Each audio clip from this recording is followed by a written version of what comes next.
With Halloween just around the corner, Marvel is getting into the horror business with Werewolf by Night, which is a new exclusive movie for Disney+.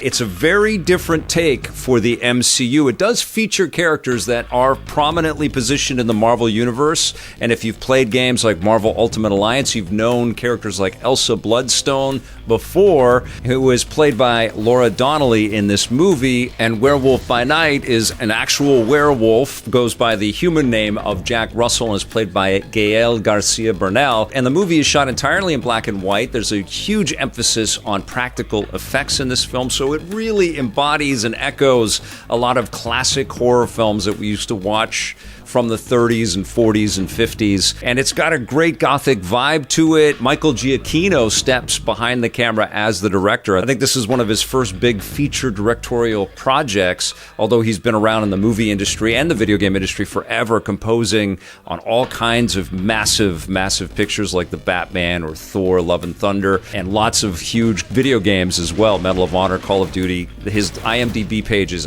unbelievable. So there's a lot of interesting firsts here. We've got like a straight up horror kind of concept. We've got a werewolf hero. We have Elsa Bloodstone, who has these powers that she is able to accumulate through the course of events in this picture. And there are some supernatural powers and some monster hunters that are out to find a monster. Everybody's been collected for this special night to go off and find this monster that is running around inside of this mansion's garden maze. And I'm not going to spoil who the monster is, but if you know anything about Marvel lore, you probably already know, or you've heard people talking about it or read people talking about it across the internet.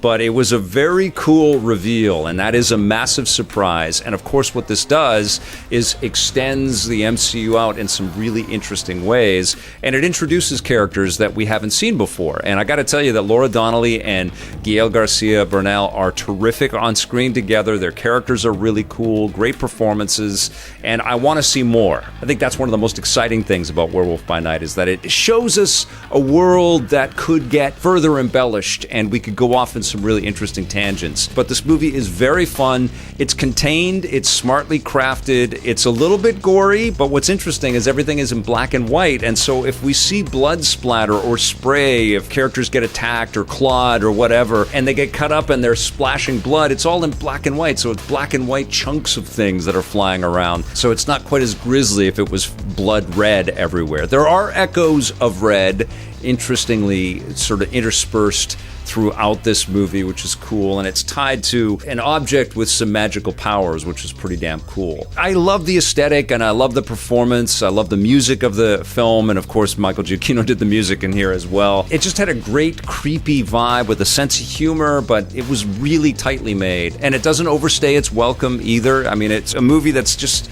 smartly crafted to entertain you for an hour and to introduce a really interesting corner of the MCU. I was very surprised and very impressed by the production quality, the visual effects, and the practical effects in this film. Also, kind of what it suggests for the future. There's lots of different roads that the MCU can take, and these characters are definitely worth checking out, and hopefully they'll return again soon.